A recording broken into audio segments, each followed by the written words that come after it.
Thanks for joining us today. Flames are one of 14 teams that are still undefeated in the country right now. 4-1 conference play. We're halfway through the season. So take us through last Tuesday night. We'll preview that coming next Tuesday.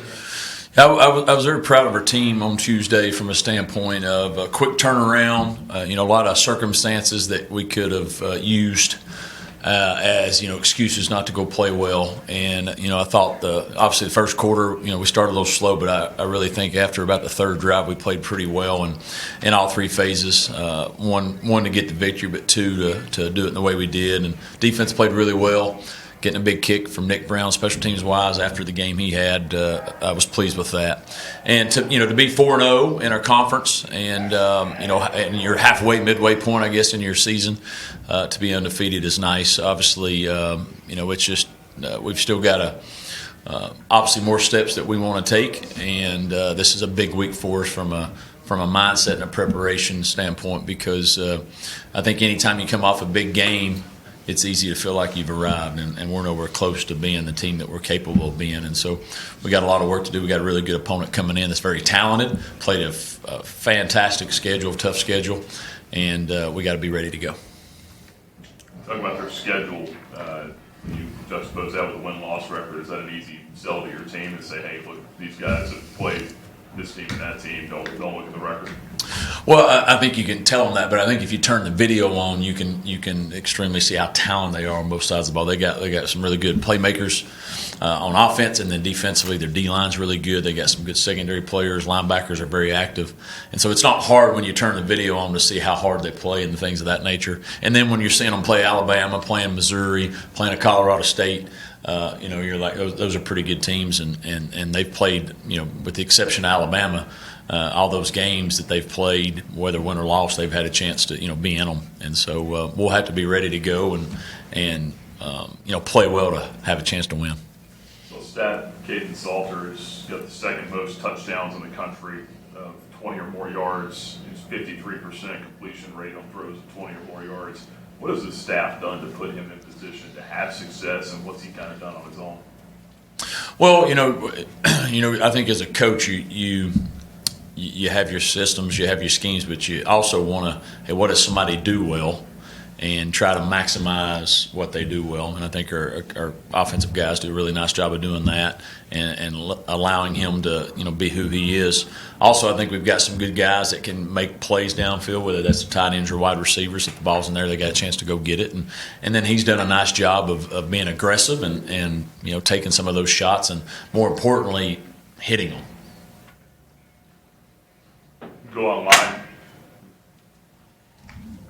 John or Ed?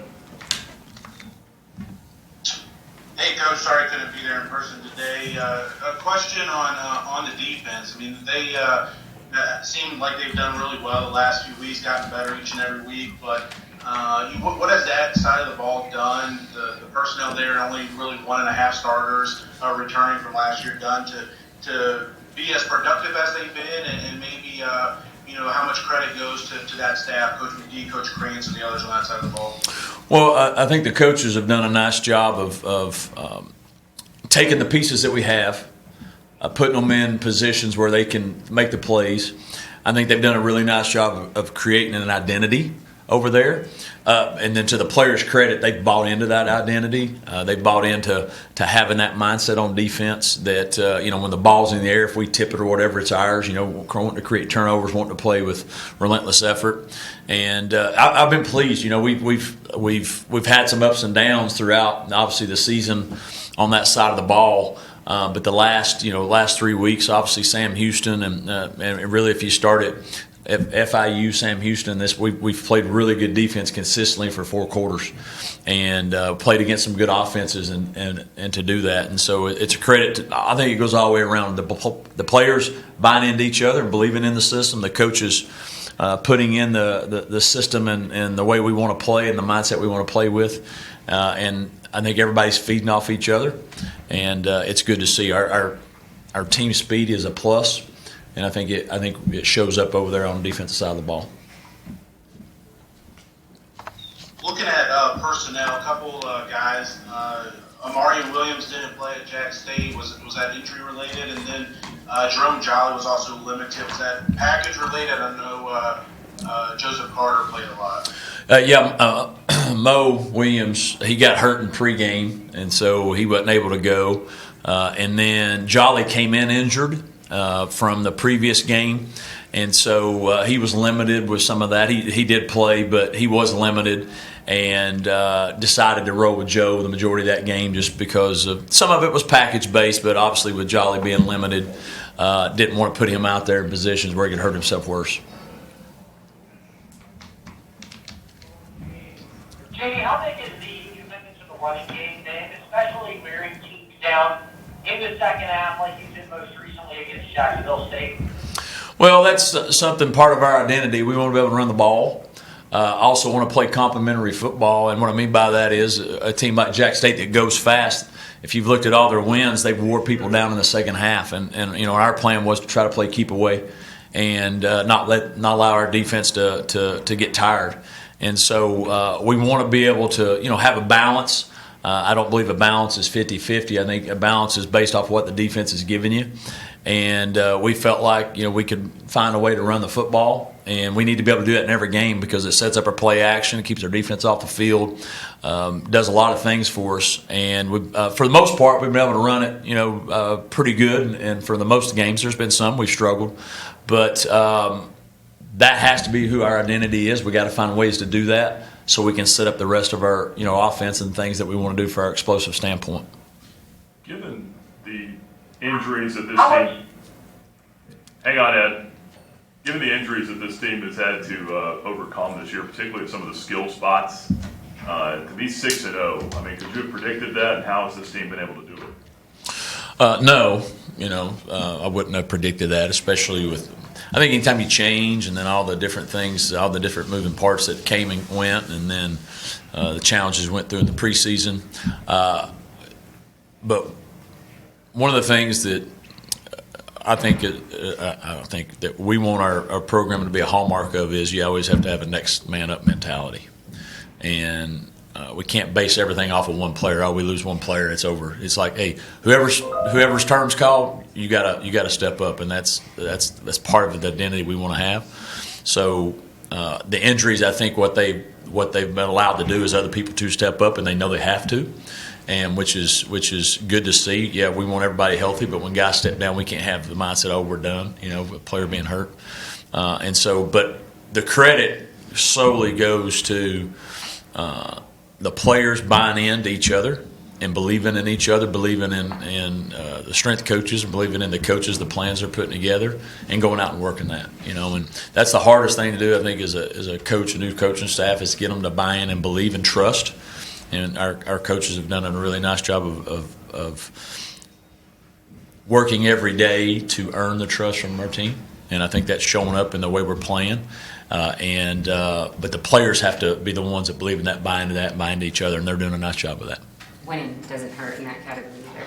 When it doesn't hurt, when you win it, obviously it helps you want to buy in, and so obviously not losing. We've not lost yet. So how do we respond to that? But you hope that as a coach that they're buying in. Winning's just a byproduct of it. Winning covers up a lot. But we don't want to cover up anything. We want the winning to be a byproduct of what we believe in, and that the results come because of what we do. So a lot more tape on Caden Salter now. What kind of tools do you think he has as a quarterback, or is it maybe just your system offensively in general that you can overcome, some of these defenses starting to figure him out? Well, I mean, he's a talented guy. He can run, he can beat you throwing, he can beat you doing a lot of things, and so people are going to try to take away what you do well, right? And whether that's loading up the ball, whatever it may be, and they're going to try to make any quarterback beat you at his whatever he's not great at. And so our job as coaches is to continue to put our team, our quarterback specifically, in positions where he can do what he's best at, and each week the opposing team is going to try to take that away. And so we have to do a good job of figuring out how we can still do those things, knowing they're trying to take it away, and still hit the big plays and allow him to play the game the way he can. And so that's the cat and mouse game all year long, right? And so, but because we can do some different things, it's hard to just, hey, we got to do this, because there's other things we might be able to go to. And so we have to do a good job of making sure we're staying ahead of the curve, so to speak, and making sure we're always still making sure he's comfortable with what we're asking him to do, because if he's not comfortable, it won't matter if we think it's going to work or not, right? So we got to do a good job of making sure, hey, you good with this? All right, we're rolling with this. And I told our staff the other day on a short week, we're going to do what we do, and if it's good enough to win, great. If they're good enough to beat us when we do it, all right, then we're just not good enough right now. But we can't try to do this, that, and that, because on a short week it's not going to help. And I think that helped us narrow down, and you saw that from the second quarter on for that. And Caden played a lot better second quarter on. You look at Battiato for them, 6 straight games, 200 yards passing or more. It seems like he's kind of getting in sync with a couple of those receivers out there, Metcalf and the other kid.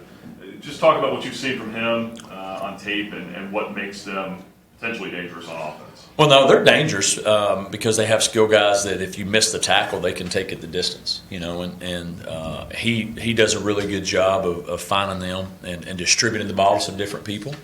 And we have to be able to pressure him. If you look at the video, he sits back there and he's got time to throw. He can do a nice job of picking you apart. So we're going to have to do some different things, a way to pressure, try to get him off his spot so he can't just get back there and pick us apart, because they do have really good skill guys. We got to try to make it a one-dimensional game if we can. That's got to be our goal. And try to pressure him in different ways to get him uncomfortable. And we've not been great at pressuring the quarterback. That's one of the areas that we need to be better at from an overall sack standpoint, some of those. And so we got to find ways to create that. Do you think that's just being young on the line? Could be. I do think we've got some guys that have the ability to rush, but they're still learning how to play. They're still figuring out. Some of them it's their game 6 of their college career. And so everything's new for them. So, and then even our other guys that have played, most of them are interior guys. They're not the edge guys. So there's a lot of newness there. Now, I don't want to say inexperience. They're getting experience, but just learning every week how to go. So I trust we'll get better there as we go. But it's still something. That's something you notice that, hey, we've got to find a way to get more pressure. They've got a DN Dunnigan. I think he's got like 6 PBUs in the last 3 games. He gets his hands up all the time. He's good at what he does. Yeah, that's what I was going to ask. Is like how much does he impact the game? He does. I mean, the last couple games, especially last week and the week before, he gets such a push. And if you're trying to get that ball off relatively quick, because they do a good job of getting after the passer, they do a really nice job. They're good in the box as far as what they do and the strengths they have. He gets such a push, and then he gets the hand up, and he takes away a lot of the throwing lanes. And so there were several the last couple of weeks, Jack State specifically, where he 3rd downs and 4th downs, he knocked the ball down quite a bit where guys were open.